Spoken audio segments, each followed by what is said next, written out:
Hello friends, আমি beauty চলে এসেছি বিউটিস বেক অ্যান্ড কুক চ্যানেলে আপনাদের সঙ্গে আজকে একটা ফটো কেক শেয়ার করতে। কেকটা ছিল আমার 2 পাউন্ডের চকলেট ফ্লেভারের। আমি প্রথমেই কেক স্পঞ্জটা 3টে লেয়ারে কেটে ক্রিম দিয়ে ক্রাম কোট করে ফ্রিজে রেখেছিলাম 10 মিনিট। এখন আমি ফাইনালাইজিং করছি। ফাইনালাইজিংটা আমি ডাইরেক্ট প্যালেট নাইফ দিয়েই করছি। আবার যখন এটা হাইট হয় বা একটু বড় সাইজের হয় তখন চেষ্টা করি পাইপিং ব্যাগ দিয়ে করতে। সেক্ষেত্রে আমার অনেক সুবিধা হয় আর টাইমটাও সেভ হয় আর কি। আমি খুব ধীরে ধীরে ক্রিম দিয়ে এটা ফাইনালাইজিং করছি। এই সময় কোনো রকম তাড়াহুড়ো করলে কেকের ফিনিশিংটা ভালো আসে না। আর অনেকেই আর কি ক্রাম কোট করতে অপছন্দ করেন, আমি যা শুনি আর কি, কমেন্ট করেন অনেকে। সেক্ষেত্রে কী হবে, একটু বেশি করে ক্রিম দিয়ে ফাইনালাইজিংটা করতে হবে।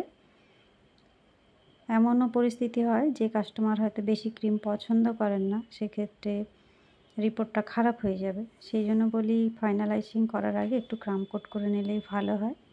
ক্রিমের পরিমাণটা ব্যালেন্স থাকে আর কি, মিডিয়াম থাকে। আচ্ছা, এখানে আমি ক্রিমের সঙ্গে একটু পিঙ্ক কালার মিক্সড করেছি আর একটা স্প্যাচুলা দিয়ে সাইডে অল্প অল্প করে লাগিয়ে নিলাম আর উপরের পাটেও একটু করে দিয়ে নিচ্ছি, মিডিলে। পুরোটা আমি পিঙ্ক করব না। ও সরি, এটা পিঙ্ক কালার নয়, এটা আমি রেড কালার মিক্সড করেছিলাম ক্রিমের সঙ্গে। জাস্ট 2 ড্রপ মতো কালার আমি নিয়েছি, যার জন্য এটা পিঙ্কও লাগছে না আর রেড তো লাগছেই না, একটা হালকা মিষ্টি কালার আর কি এটা পাওয়া গেছে। উপরটা আমি প্যালেট নাইফ দিয়ে একটা স্পাইরাল ডিজাইন করে নিয়েছি।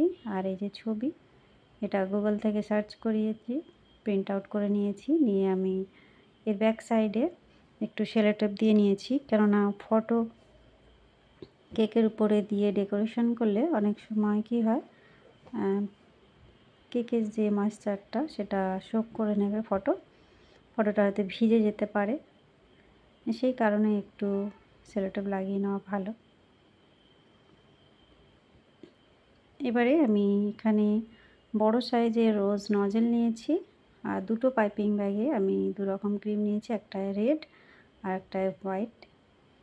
আমি এখানে কাঁপিয়ে কাঁপিয়ে ডিজাইনটা করছি, উপর থেকে শুরু করে নিচের দিকে টেনে নিয়ে এসে আবার উপরের দিকে উঠে ফিনিশিং দিচ্ছি। আর প্রতিবারে আমি হালকা কাঁপাচ্ছি যেন ডিজাইনটা দেখতে আরও সুন্দর লাগে। এই ডিজাইনটা আমি অনেকবার আপনাদের সঙ্গে শেয়ার করেছি, তবু অনেকে আমাকে কমেন্ট করেন যে এই জায়গায় অন্য নজেল দিয়ে করলে কীরকম লাগবে। হ্যাঁ, অন্য নজেল বলতে স্টার নজেল, 6B নজেল, এগুলো দিয়েও ড্রেসটা করলে ভালোই লাগবে। তবে এইটা যতটা সুন্দর লাগে দেখতে, ওই নজেলগুলোয় করলে অতটা সুন্দর লাগে না আমার মতে আর কি। এবারে এক একজনের এক এক মত হতেই পারে, যেটা সুবিধা হবে।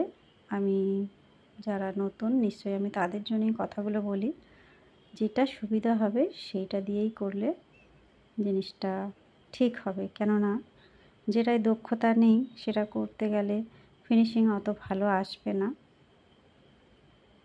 সেই জন্য চেষ্টা করবেন যেটা আপনি পারবেন সেইটা দিয়েই করবেন। আর এগুলো একটু প্র্যাকটিস করলেই এসে যায়, 2-1বার একটু প্র্যাকটিস করুন।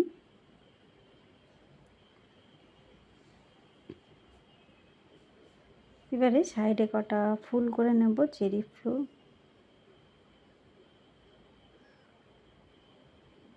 এইটা কি হয় কি, টার্ন টেবিলটা ঘুরিয়ে ঘুরিয়ে ফুলটা বানাতে হয়। এই ফুলগুলো হাতে বানিয়ে বসাতে গেলে আর কি পুরো পাপড়িগুলো ঠিকঠাক আসে না, কোনোটা ভেঙে গেল বা কোনোটা উঠলো না ঠিক করে, একটু সমস্যা হয়। বাটার ক্রিম দিয়ে করলে চেরি ফুলগুলো খুব সুন্দর আসে, কিন্তু বাটার ক্রিম অনেকে পছন্দ করেন না, সেক্ষেত্রে হুইপ ক্রিম দিয়েই পুরো কাজটা করতে হয়।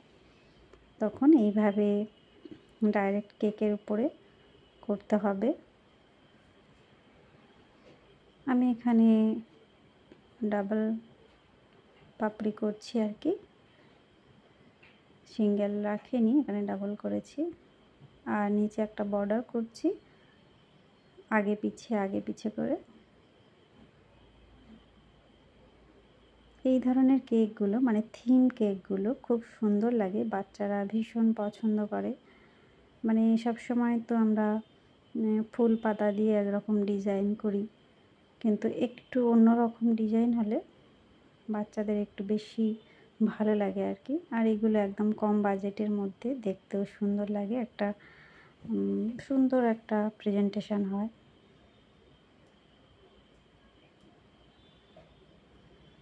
উপরের ড্রেসটা আমি পাইপিং ব্যাগ দিয়ে করে নিলাম ডট ডট ডট করে।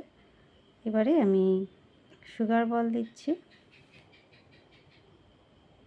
গোল্ডেন আর হোয়াইট সিলভার এখানে বেশ অনেক কটাই মানে ছোট আর মিডিয়াম সাইজের সুগার বল দিচ্ছি।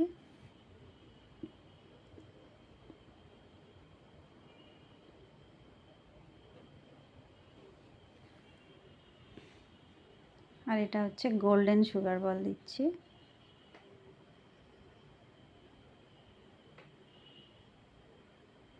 নামটা আমি এখানে লিখে নিচ্ছি, গানাস দিয়ে করছি।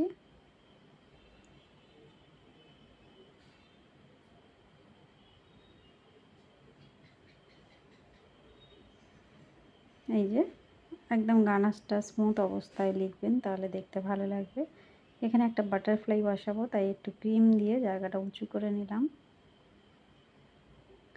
কয়েকটা পাতা করব। আমি পাইপিং ব্যাগটা ভি শেপ করে কেটে নিয়েছি, আর ক্রিমে মানে 1 ড্রপ গ্রিন কালার দিয়েছি, যার জন্য একটা লাইট গ্রিন কালার এসেছে। ছোট ছোট পাতা করেছি, খুব সুন্দর একটা কেক এখানে রেডি হয়েছে। কয়েকটা পাতা ছিটেফোঁটা করে বসিয়ে দিলাম, আর কিছু করব না। এই হলো আমার কেকের ফাইনাল লুক। বন্ধুরা, কেমন লাগলো? ভালো লাগলে বা একটু হেল্পফুল মনে হলে অবশ্যই একটা লাইক করবেন, চ্যানেলটা সাবস্ক্রাইব করে রাখবেন। দেখা হবে নেক্সট নতুন কোনো ভিডিও নিয়ে। সবাই ভালো থাকবেন, বাই বাই।